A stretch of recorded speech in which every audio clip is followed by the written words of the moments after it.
30 days mind reprogramming പ്രോഗ്രാമിൻ്റെ മറ്റൊരു എപ്പിസോഡിലേക്ക് ഏവർക്കും സ്വാഗതം. ഇന്ന് ഞാൻ പറയാൻ പോകുന്നത് ഒരു പക്ഷേ നിങ്ങൾക്ക് പേഴ്സണലി കൂടുതൽ റിലേറ്റ് ചെയ്യാൻ പറ്റുന്ന ഒരു കാര്യമായിരിക്കും. എങ്ങനെയാണ് നമ്മൾ അതിൽ നിന്ന് ഓവർകം ചെയ്യുന്നത്, നമ്മുടെ മനസ്സിൽ എങ്ങനെയാണ് അതിനെ റീപ്രോഗ്രാമിംഗ് ചെയ്യുന്ന ആ ഒരു പെർട്ടിക്കുലർ സിറ്റുവേഷൻ നമ്മുടെ ലൈഫിലേക്ക് വരുമ്പോൾ എങ്ങനെയാണ് അതിനെ ഓവർകം ചെയ്യുന്നത്, മറികടക്കുന്നത്, എന്നിട്ട് നമ്മൾ എങ്ങനെയാണ് നമ്മുടെ പാഷനിലോ അല്ലെങ്കിൽ നമ്മുടെ പ്രൊഫഷനോ കരിയറോ ഒക്കെ ഓപ്റ്റ് ചെയ്യുന്നത് നോക്കാം.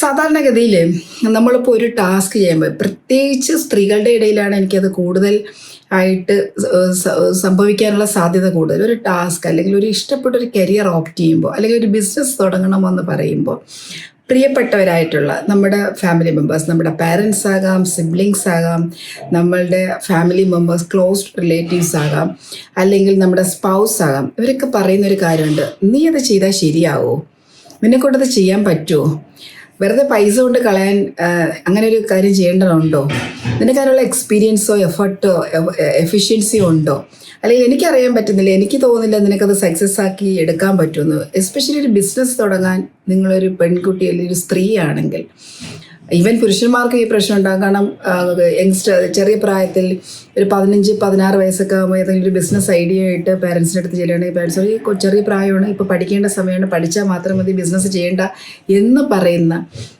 നമ്മുടെ പാരൻസോ അല്ലെങ്കിൽ റിലേറ്റീവ്സോ ഫാമിലി മെമ്പേഴ്സോ ഉണ്ടാകാം. ഇതിന് പറയുന്ന പേരാണ് റാഷണൽ സപ്പോർട്ട്. അവരെങ്ങനെയാണത് പറയുന്നതെന്നറിയാം. നിനക്ക് ഇന്നത്തെ ഈ കാലഘട്ടത്തിൽ, എസ്പെഷ്യലി ബിസിനസ്സിൻ്റെ കാര്യമാണെങ്കിൽ, ഇന്നത്തെ കാലഘട്ടത്തിൽ ബിസിനസ് ചെയ്യുക എന്നൊക്കെ പറയുന്നത് വലിയ ടാസ്ക്കാണ്. അതിന് ഒരുപാട് മാർക്കറ്റിങ്ങും ബ്രാൻഡിങ്ങും ഒക്കെ വേണം, അതിന് ഒരുപാട് പൈസ ചിലവാക്കണം, അതിന് കുറച്ച് കാര്യങ്ങൾ അറിയുന്നതൊന്നും നിനക്കറിയില്ല. ബിസിനസ് എന്ന് പറയുന്നത് അത് ഒരുപാട് എക്സ്പെർട്ടൈസ് ആവശ്യമുള്ള ഒരു കാര്യമാണ്. ഇനി അതല്ല, സിനിമയിലാണ് പോകണമെന്ന് പറയുകയാണെങ്കിൽ അഭിനയം എന്നൊക്കെ പറയുന്നത് സിനിമ ഫീൽഡ് അത്ര ശരിയുള്ള ഇതല്ല. കുറേ അധികം ചതിക്കുഴികളുള്ള ഒരു സ്ഥലമാണ്. എവിടെയാണ് ഇതൊക്കെ ഇല്ലാത്തത് ഒന്ന് ആലോചിച്ചു. എവിടെയാണ് റിസ്ക് ഇല്ലാത്തത്? റിസ്ക് ബ്രേക്ക് ചെയ്യുന്നവർക്കുള്ളതാണ് ജീവിതം. നിങ്ങളൊരു കാര്യം മനസ്സിലാക്കുക. നിങ്ങളുടെ കയ്യിലേക്ക് ഒരു ഐഡിയ മനസ്സിലേക്ക് വന്നിട്ടുണ്ടെങ്കിൽ, നിങ്ങൾക്കതൊരു സ്വപ്നം ആയിട്ട് നിങ്ങളുടെ മൈൻഡിൽ വന്നിട്ടുണ്ടെങ്കിൽ, തീർച്ചയായിട്ടും നിങ്ങൾക്കത് ചെയ്യാനുള്ള കപ്പാസിറ്റി ഉണ്ടാകും. ഇല്ലെങ്കിൽ നിങ്ങൾക്ക് ഒരിക്കലും അത് സ്വപ്നം കാണാൻ കഴിയില്ല. ഇതൊരു റൂളാണ്, ഗോൾഡൻ റൂളാണ്. നിങ്ങളൊരു കാര്യത്തെക്കുറിച്ച് ഒരു പാഷനേറ്റ് ആണെങ്കിൽ, ഒരു ബിസിനസ് ആകട്ടെ, സിനിമയാകട്ടെ, ആക്ടിങ് ആകട്ടെ, ഡയറക്ഷൻ ആകട്ടെ, അല്ലെങ്കിൽ എന്ത് മേഖലയാണെങ്കിലും, നിങ്ങൾ ഒരു പാഷൻ നിങ്ങളുടെ മൈൻഡിൽ വന്നു, അതിനെക്കുറിച്ച് നിങ്ങൾക്കൊരു ഡ്രീം, ഒരു ഇമേജ് നിങ്ങളുടെ ഉള്ളിൽ കീപ്പ് ചെയ്യാൻ കഴിഞ്ഞാൽ തീർച്ചയായിട്ടും നിങ്ങൾക്ക് ചെയ്ത് എടുക്കാനുള്ള എഫിഷ്യൻസിയും കോമ്പറ്റൻസിയും ഉണ്ടാകും. The thing is you need to learn.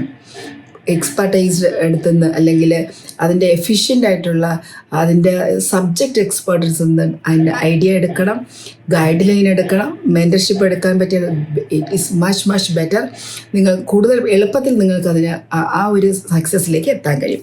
ഈ റാഷണൽ സപ്പോർട്ട് എന്ന് പറയുന്നത്, ഇങ്ങനെയുള്ള സാഹചര്യം വന്നാൽ നമ്മൾ എങ്ങനെയാണ് മൈൻഡിനെ പ്രോഗ്രാം ചെയ്യേണ്ടത്, അതാണ് ഈ വീഡിയോയിൽ ഞാൻ പറയാൻ ഉദ്ദേശിക്കുന്നത്. പ്രധാനമായും റാഷണൽ സപ്പോർട്ട് കൊണ്ട് നമുക്കുണ്ടാകുന്ന പ്രശ്നം എന്ന് പറയുന്നത്, നമ്മുടെ കോൺഫിഡൻസ് പോവും, നമ്മുടെ സെൽഫ് വർത്ത് കുറയും, നമ്മുടെ സെൽഫ് ഇമേജ്, അയ്യോ എനിക്കത്ര പറ്റത്തില്ലേ, നമ്മുടെ സെൽഫ് ഇമേജിൽ നമ്മൾ തന്നെ ഡൗട്ട്ഫുൾ ആവും, സെൽഫ് ഡൗട്ട് ഉണ്ടാവും. പിന്നെ പതുക്കെ നമ്മൾ ആ ഐഡിയ ഗിവപ്പ് ചെയ്യും. ഇതാണ് നമുക്ക് സംഭവിക്കുക, നമ്മുടെ ഉള്ളിൽ സംഭവിക്കുന്ന കാര്യങ്ങളാണ്. എപ്പോഴും നമ്മൾ സ്റ്റക്കാവുന്നത് രണ്ട് രീതിയിലാണ്. ഒന്ന് എക്സ്റ്റേണലി ഉണ്ടാകുന്ന സ്റ്റക്കും, ഇൻറ്റേർണലി ഉണ്ടാകുന്ന സ്റ്റക്കും. പലപ്പോഴും ഇൻറ്റേർണലി സ്റ്റക്കാനുള്ള റീസൺ എക്സ്റ്റേണലിയാണ് വരുന്നത്, എൻവയോൺമെൻറ്റിൽ നിന്നാണ് വരുന്നത്, നമ്മുടെ ഫ്രണ്ട് സർക്കിളിൽ നിന്നാണ് വരുന്നത്, നമ്മുടെ റിലേറ്റീവ്സിൽ നിന്നാണ് വരുന്നത്, നമ്മുടെ വളരെ പ്രിയപ്പെട്ടവരിൽ നിന്നാണ് വരുന്നത്. അവരെ ഒരിക്കലും നമ്മൾ കുറ്റം പറയില്ല. പാരൻസ് പറയുന്നത് ആണെങ്കിലും, സ്പൗസ് പറയുന്നതാണെങ്കിലും, ഒരുപക്ഷെ ഫ്രണ്ട്സ് കുറച്ച് പേരെങ്കിലും പറയുന്നതാണെങ്കിലും out of love and concern കൊണ്ട് പറയുന്നതാണ്, നിങ്ങളോടുള്ള സ്നേഹം കൊണ്ട് പറയുന്നതാണ്, നിങ്ങളോടുള്ള ഇഷ്ടം കൊണ്ട് പറയുന്നതാണ്. പക്ഷേ ഇത് നമ്മുടെ ഉള്ളിലേക്ക് എടുക്കുമ്പോൾ അതൊരു വലിയ റെസിസ്റ്റൻസായി മാറും. പിന്നെ നമ്മളൊരു കാര്യം ചെയ്യാൻ തുടങ്ങുമ്പോൾ, എനിക്കത് ശരിയാണോ പറഞ്ഞത്. ഒരുപക്ഷെ ഒരു സ്ത്രീയെ സംബന്ധിച്ചിടത്താണെങ്കിൽ ഫാമിലിയും അതുപോലെ തന്നെ ബാക്കി എല്ലാ കാര്യവും കൂടെ ഒരുമിച്ച് കൊണ്ടുപോകാൻ പറ്റാത്തതുകൊണ്ടായിരിക്കും ഒരു ഹസ്ബൻഡ് അങ്ങനെ പറഞ്ഞത്, അല്ലെങ്കിൽ അച്ഛൻ അങ്ങനെ പറഞ്ഞു, അമ്മ ഇങ്ങനെ പറഞ്ഞത്. ശരി, ഓക്കെ, കുഴപ്പമില്ല, കുറച്ചുകൂടെ കഴിഞ്ഞിട്ട് തുടങ്ങാം. നമ്മൾ പ്രോക്രാസ്റ്റിനേറ്റ് ചെയ്യും. ദ കോസ്റ്റ് ഓഫ് പ്രോക്രാസ്റ്റിനേഷൻ എന്ന് വെച്ചാൽ വളരെ വളരെ ഹൈ ആണ്. അങ്ങനെ നിങ്ങൾ ചെയ്യരുതെന്നാണ് എനിക്ക് പറയാനുള്ളത്. നിങ്ങൾക്ക് ആ ഐഡിയയിൽ വിശ്വാസം ഉണ്ടെങ്കിൽ, നിങ്ങളിൽ വിശ്വാസം ഉണ്ടെങ്കിൽ, യു ജസ്റ്റ് സ്റ്റാർട്ട്. ബാക്കിയുള്ള കാര്യങ്ങളെല്ലാം എല്ലാ സപ്പോർട്ട് സിസ്റ്റവും നിങ്ങളിലേക്ക് വരും. ഈ സ്റ്റാർട്ട് അല്ലെങ്കിൽ ആക്ഷൻ എടുക്കുക എന്നുള്ളതാണ് ഇവിടെ നമ്മൾ ചെയ്യേണ്ടത്. നിങ്ങളുടെ സെൽഫ് ലവ് കൂട്ടുക, നിങ്ങളുടെ കോൺഫിഡൻസ് ലെവൽ കൂട്ടുക, നിങ്ങളുടെ ഐഡിയ അല്ലെങ്കിൽ നിങ്ങളുടെ ആശയം, നിങ്ങളുടെ ഡ്രീമിൽ നിങ്ങൾ ഉറച്ചു നിൽക്കുക. ഇതാണ് നിങ്ങളിവിടെ ചെയ്യേണ്ടത്. ഇതിലൂടെ അതിന് നമ്മൾ പ്രോഗ്രാമിംഗ് ടെക്നിക്സ് ആയിട്ട് നമുക്ക് വേണമെങ്കിൽ നമുക്ക് പ്രോഗ്രാമിംഗ് അല്ലെങ്കിൽ ഈ ഒരു റാഷണൽ സപ്പോർട്ടിനെ എങ്ങനെ നമുക്ക് പ്രോഗ്രാം ചെയ്യാമെന്ന് വെച്ചാൽ ഇങ്ങനെയാണ് ചെയ്യാറുള്ളത്. നിങ്ങളുടെ കോൺഫിഡൻസ് ലെവൽ കൂട്ടുന്നു, കോമ്പിറ്റൻ്റ് ആകുന്നു, നിങ്ങൾ ആ ഒരു മേഖലയിൽ പഠിക്കുക, മാക്സിമം ഇൻഫർമേഷൻസ് എടുക്കുക, നിങ്ങളുടെ നോളജ് കൂട്ടുക, നിങ്ങളുടെ ആറ്റിറ്റ്യൂഡ് ഒന്ന് ചേഞ്ച് ചെയ്ത് നോക്കുക. അതിൻ്റെ എല്ലാ ഏരിയയിലും എങ്ങനെയാണ് ഞാനത് വർക്ക് ചെയ്താൽ എനിക്ക് എന്തൊക്കെയായിരിക്കും റിസൾട്ട് വരിക, പ്രോ ആക്റ്റീവായിട്ട് ചിന്തിക്കുക. ഇങ്ങനെ നമ്മളൊരു proactive action taker, proactive തിങ്കറായി മാറുകയാണെങ്കിൽ ഇത് നമുക്ക് പ്രോഗ്രാമിംഗ് ചെയ്ത് പുറത്തേക്ക് വരാൻ സാധിക്കും. തീർച്ചയായിട്ടും ഐഡിയാസ്, നിങ്ങളുടെ സ്വപ്നങ്ങൾ ഒക്കെ നിങ്ങൾ വളരെ പ്രഷ്യസ് ആയിട്ട് വാല്യൂ ചെയ്യേണ്ട കാര്യങ്ങളാണ്.